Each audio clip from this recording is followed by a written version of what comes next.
Desde hace algunos años, uno de los temas más controversiales en México es la inclusión de naturalizados en la selección mexicana de fútbol. En los medios de comunicación y en el periodismo deportivo se ha creado una narrativa donde se ve al naturalizado como alguien que solo busca su satisfacción personal. Por ejemplo, se vuelve mexicano porque quiere cumplir el sueño de jugar un mundial y no porque realmente quiera a México, ya que al no tener el nivel futbolístico necesario para jugar con su país de origen, no le queda más que naturalizarse. Otro cuestionamiento recurrente en las mesas de debates es el siguiente: si su país de origen lo convocara, ¿seguiría eligiendo a México? Es decir, en esa narrativa, al naturalizado se le sigue viendo como alguien en quien no se debe de confiar. Y se le exige ser el mejor futbolista que los nacidos en México. Está obligado a marcar la diferencia en cancha. Esa es la narrativa que han construido los medios de comunicación. Pero, ¿qué piensan las personas y los aficionados?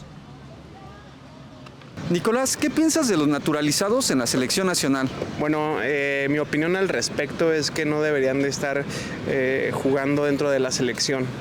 ¿Por qué? Porque le están restando oportunidad a los nacionales, aunque sabemos que todo es, pues ya al menos es pagado, ya está pactado, pero pues desafortunadamente así lo maneja la federación.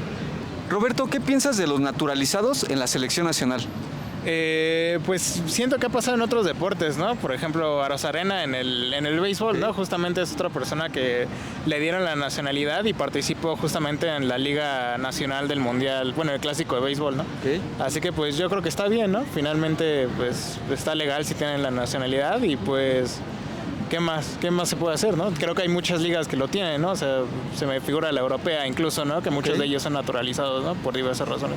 El individuo se siente justamente, pues, capaz de entrar a la Liga Mexicana y se siente orgulloso de ello, pues está bien, ¿no? O sea, no veo ningún problema de que lo haga. Por ejemplo, si ahorita saliera un naturalizado que tiene un gran nivel, ¿tú lo aceptarías en la selección? Si trae un buen nivel y va a aportar, ¿por qué no? Por ejemplo, Quiñones. Yo siento que no, porque tenemos al Chucky Lozano, está Santi Jiménez que la está rompiendo en Europa, entonces yo siento que un delantero no necesitamos por el momento. Pero alguien de buen nivel y que necesitemos en alguna posición, sin problema aunque sea naturalizado. Yo digo que sí, mientras apoye y no le quite la oportunidad a otro que a lo mejor esté jugando mejor, será bienvenido. ¿No te gustaría ver a Quiñones si es campeón de goleo con la selección nacional? Sí estaría padre, pero la verdad yo digo que no. ¿No te gustaría Quiñones en la selección? No. Todavía Santi Jiménez todo se pasa porque pues... Aunque Santi igual es argentino.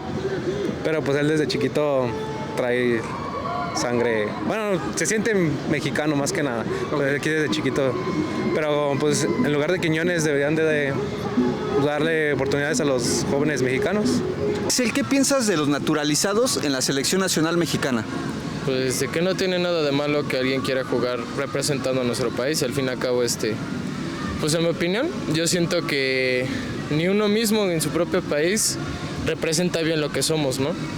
Al fin y al cabo, quien tenga el corazón de hacerlo por, no sé, por pertenecer o porque dice, ¿sabes qué? Yo amo este lugar, me tratan mejor o me siento mejor, pues no tiene nada de malo. Al fin y al cabo, ¿a quién afecta? A los que no estén de acuerdo nada más.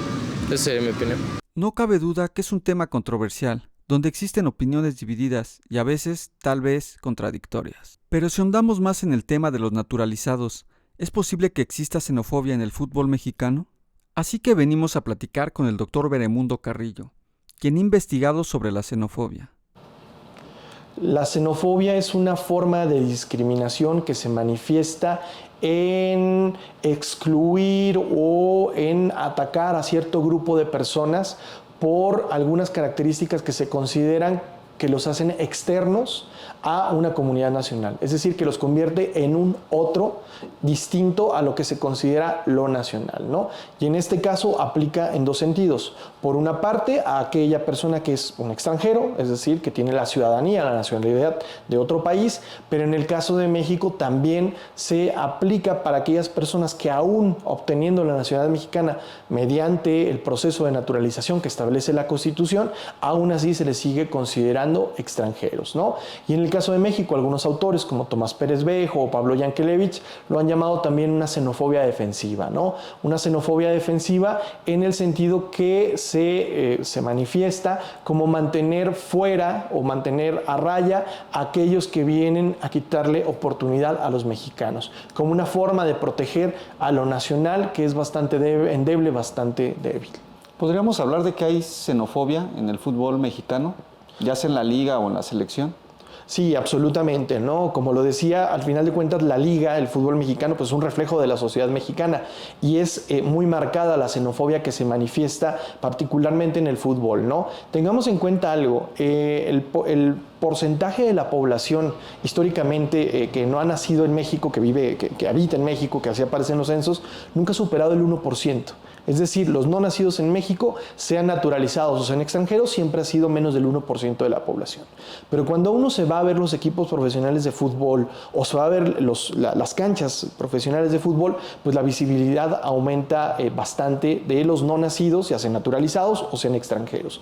¿Por qué? Porque en algún momento el límite, que podían ser 5, después se convirtió en 6, se convirtió en 7, y eso hace que aparentemente la presencia masiva de jugadores sea tumultaria y se sienta como esta cuestión por ciertos grupos de la opinión pública como si se tratara de una invasión, ¿no? Es decir, como si estos extranjeros, estos foráneos, estos extraños, estos otros se estuvieran apropiando de algo que es completamente mexicano, que es algo completamente nuestro, ¿no? Y esta percepción pues va más allá incluso de la cuestión reglamentaria del propio fútbol o de la cuestión jurídica del marco legal nacional, porque en realidad pues un naturalizado que se desempeña en un campo de fútbol es igual a un naturalizado que pueda ser un cirujano que se desempeña en el campo de la medicina, ¿no? Y aquí me gustaría explicar que existen dos concepciones para pertenecer a una comunidad nacional. Una es una concepción cívica, que es la que se establece en el marco jurídico, es decir, alguien es mexicano simplemente porque tiene un pasaporte mexicano, porque tiene una credencial del INE, porque paga impuestos, porque cumple con ciertos requisitos establecidos en el marco jurídico. Esta es la concepción cívica. Sin embargo, también hay una concepción que se haya denominado como étnica, donde se considera que para ser mexicanos se tiene que cumplir con ciertas condiciones culturales y mucho más, incluso hasta metafísicas, si queremos decirlo, de qué te hace ser mexicano, ¿no? Por una parte, se piensa que hay un vínculo que se establece muy especial con la tierra en la que se nace, ¿no? Es decir, eso te hace ser mexicano, ¿no? El haber nacido dentro del territorio nacional, dentro de alguna de sus islas. La otra tiene que ver con llevar la sangre, vamos así en términos coloquiales, de mexicanos, ¿no? Que tus padres sean mexicanos, que tus abuelos sean mexicanos, pero también con ciertas prácticas, ¿no? Es decir, el que siga ciertas tradiciones, el que comparta ciertas concepciones de mundo, el que te guste la comida de tal tipo y eso te guste cierto tipo de música, eso te vuelve mexicano, ¿no? Entonces, estas dos concepciones están en conflicto permanente. ¿Por qué? Porque aunque alguien que juega, por ejemplo, en la selección mexicana de fútbol como mexicano en realidad no está cometiendo ningún delito, no está violando ninguna ley, hay un sector de la opinión pública pues, que considera que no es lo suficientemente mexicano o que el vestirse con esta camiseta verde lo hace por un interés, ¿no? Obviando que pues, en realidad todos los jugadores que están en la selección pues, lo hacen por un interés, ¿no? Pero hay este rechazo muy fuerte y cíclico además, ¿no? Es una constante permanente este rechazo, ¿no? Este rechazo tiene pues una raíz histórica en el campo profesional que viene desde la misma fundación de la liga, ¿no? Pero no solo el naturalizado ha sido rechazado, sino que también el extranjero no ha sido muy bien aceptado en la Liga Mexicana. Este debate ha estado desde 1945 en los medios de comunicación. En enero de 1945, en la prensa se escribió: "No basta la nacionalización para adquirir todos los derechos". Mientras que el presidente de la América, apoyando a la prensa, declaraba: "Pobres diablos, que venden su primogenitura por un plato de lentejas". Sin embargo, el periódico Esto defendía a los naturalizados y declaraba: "No han hecho otra cosa que ejercitar un derecho que les concede la Constitución mexicana".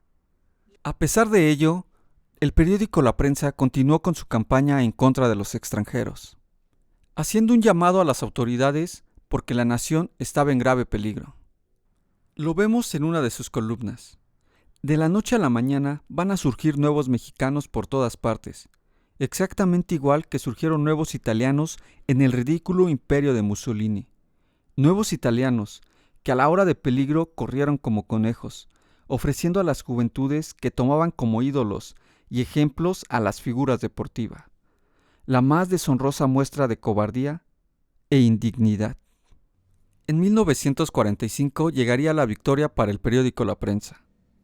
El presidente Ávila Camacho hizo un decreto donde solo podían jugar 4 futbolistas no nacidos en México en cada equipo. La limitación del número de extranjeros en los equipos profesionales se da mediante un decreto presidencial. Es una cosa no menor, ¿no?, que lo hace Ávila Camacho y que equipara al fútbol a un espacio similar a la Suprema Corte de Justicia, al Ejército, a la Cámara de Diputados, donde se limita la presencia de extranjeros y de naturalizados, ¿no?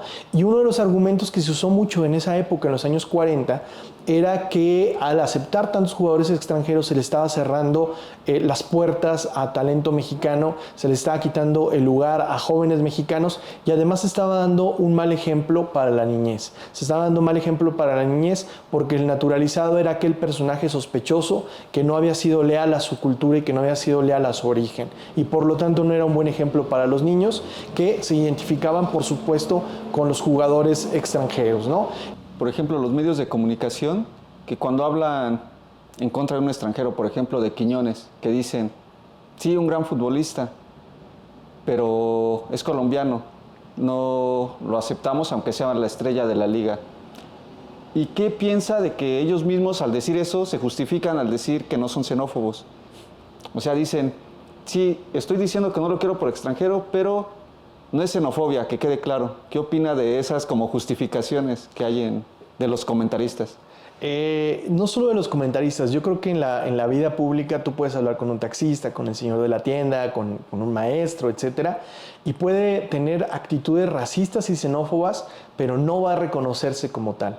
Puede ser también lo mismo que ocurre con la gente que lanza el famoso grito en los estadios y dice, bueno, yo lo lanzo porque estoy dentro de un ambiente festivo, pero yo no soy homofóbico. Entonces, claro que uno tiende a negarlo, ¿no? Incluso con muchas actitudes de género, pues tú no te reconoces como machista, ¿no? Vas a decir, no, es que a mí me educaron así, pero yo no soy machista. Entonces pasa lo mismo con los comentaristas, ¿no? La trampa con la xenofobia y con la discriminación en general es que tú no eres consciente de esto hasta que no tomas distancia. ¿Por qué? Porque la xenofobia es algo cotidiano, como lo es también el racismo, como lo es también el machismo, como es la misoginia. Tú no te das cuenta hasta que tomas distancia porque lo tienes tan naturalizado que no lo ves como algo que puede afectar a alguien más, ¿no? O la discriminación que hay hacia las mujeres, ¿no? Es decir, este deporte es para niños, no es para niñas, las niñas que se van a jugar con las muñecas, y se les discriminaba y no se concebía como que estaban haciendo un acto misógino, un acto machista, sino que era algo tan natural, tan propio de la cultura, que para notarlo pues tienes que tomar distancia. Entonces con los comentaristas me parece que ocurre muchísimo, ¿no? Claro que hay xenofobia, claro que hay racismo, claro que hay misoginia y claro que hay machismo. Lo hemos visto muchísimas veces en los comentarios, y tiene que venir a lo mejor alguien externo que toma distancia a decirles, eso que estás haciendo pues no está tan bien, ¿no? Si uno habla, por ejemplo, también con las porras, de pronto le están insultando a un jugador rival, pues no lo ven tan mal. O sea, dicen, no, pues es que yo estoy haciendo, simplemente es una práctica festiva, es una práctica deportiva. Lo que no piensan es que todo lo que está saliendo en esos estadios en realidad es un eco de otras cuestiones que ocurren en otros ámbitos de la vida pública donde existen todas estas problemáticas, ¿no? Entonces sí es xenofobia, pero es una xenofobia cotidiana, y es tan cotidiana que no te das cuenta de que es xenófobo. Entonces yo creo que pensar en la xenofobia en el fútbol en realidad nos ayuda a pensar también la xenofobia que se presenta de manera cotidiana dentro de nuestro país, pero también de la que son víctimas muchos de nuestros connacionales, ¿no? Esta discriminación también la padecen pues los mexicanos que residen en Estados Unidos, también los guatemaltecos que residen en México, que es la migración más grande y que la invisibilizamos, y toda esta cantidad de migrantes que están entrando al país. Estas caravanas migrantes que vemos en las noticias, pues también son víctimas de discriminación y de xenofobia, y lo que vemos aquí pues es un reflejo de estas discusiones que se llevan en otro ámbito como el fútbol. ¿Cree que estemos lejos de cambiar eso de la xenofobia en México? ¿Qué tan lejos estamos de que esto cambie o ya ha habido mejoras en cuanto a ese tema? El problema con la xenofobia es que trasciende todos los ámbitos, ¿no? Viene con un tema de educación y con un tema de toma de conciencia.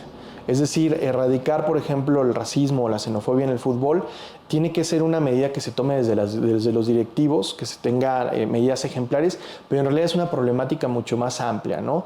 Yo les pongo siempre un ejemplo. Si uno va, por ejemplo, a un puesto de periódicos y ve esta prensa amarilla, donde viene muy escandaloso, de tipo policíaco, hacen mucho eco, mucho ruido cuando, por ejemplo, se detiene a un extranjero que cometió un delito, ¿no? A un colombiano, a un sudamericano, un venezolano, etcétera, viene en la portada, ¿no? Cuando uno ve realmente las estadísticas, en realidad los crímenes cometidos por extranjeros, por ciudadanos extranjeros, son muy poquitos comparados a los que cometen mexicanos. Sin embargo, al tratarse de extranjeros, se magnifica esto. Ese es otro ejemplo, por ejemplo, de xenofobia cotidiana que está en la prensa y que está en otros ámbitos y que, por supuesto, que impacta también en lo que tenemos en el fútbol, ¿no? Entonces, es algo complicado, es algo que va a tomar mucho tiempo, pero a mí me parece que tampoco podemos refugiarnos en decir que es algo cultural. Bueno, la cultura se cambia, la cultura se transforma y tiene que venir pues de la mano de la educación, ¿no? Creo que sí hay poca conciencia de la xenofobia que se realiza porque de pronto no ha habido la presión externa que se ha tenido, por ejemplo, en otros casos como en el caso de la homofobia o en el caso del racismo, ¿no? En el caso del grito homofóbico, la FIFA ha presionado al fútbol profesional para que tome medidas que no han sido exitosas, que todos sabemos que no ha funcionado, pero ha venido esta presión internacional fuerte y ha habido una toma de conciencia, porque por sí mismos los directivos, los dueños del balón no hubieran hecho nada. En el caso del racismo también, la CONAPRED ha tomado cartas en el asunto en casos sistemáticos de racismo que se presentan en el fútbol, en diferentes equipos, en el caso de Pumas, que fue muy notorio, la discriminación también contra algún árbitro de fútbol, y ha habido como esta intervención externa. En el caso de la xenofobia parece ser que se oculta un poco más, por esa justificación de decir, bueno, son jugadores que en realidad son obreros de lujo, que ganan muchísimo dinero y que por lo tanto tienen que soportar estos insultos, soportar esta discriminación y prácticamente se pone como si fuera una almohada, pero la discriminación sigue ahí. Entonces a mí me parece que tienen que venir medidas por una parte de la propia liga, de cambiar, de ser conscientes de que esto está pasando, decir esto está mal, pero también tienen que venir cuestiones de educación en el país, ¿no? O sea, tenemos que entender que vivimos en un México multicultural, en el que se hablan más de 60 lenguas, en el que el ser mexicano es mucho más, no es comer tacos, no es tomar tequila, sino que es una concepción cívica y pensar que somos un país multicultural en el que no hay una sola cultura, una sola lengua, una sola religión, sino que somos un país plural en el que caben todos y en el que también tenemos que entender que somos un país en el que tenemos que abrirnos hacia el mundo y estar conscientes de que la migración es una realidad y que no vale discriminar a alguien que busca pues, mejores oportunidades para su familia, que al final de cuentas es lo mismo que ocurre con los futbolistas, son migrantes, si ustedes quieren, con sueldos de oro, pero al final de cuentas son migrantes que lo que están haciendo pues, es buscar mejores oportunidades para ellos y para su familia a través de su desarrollo profesional. En conclusión, ¿será que el periodismo deportivo ha influido en lo que pensamos sobre los naturalizados y extranjeros? Con ese discurso, ¿acaso no están cayendo en lo mismo que hacía Trump al decir que un mexicano le quitaba el trabajo a un estadounidense? ¿O serán conscientes de que posiblemente el mensaje que transmiten es xenófobo? ¿Algún día cambiará ese discurso? No lo sé. Solo el tiempo nos los dirá.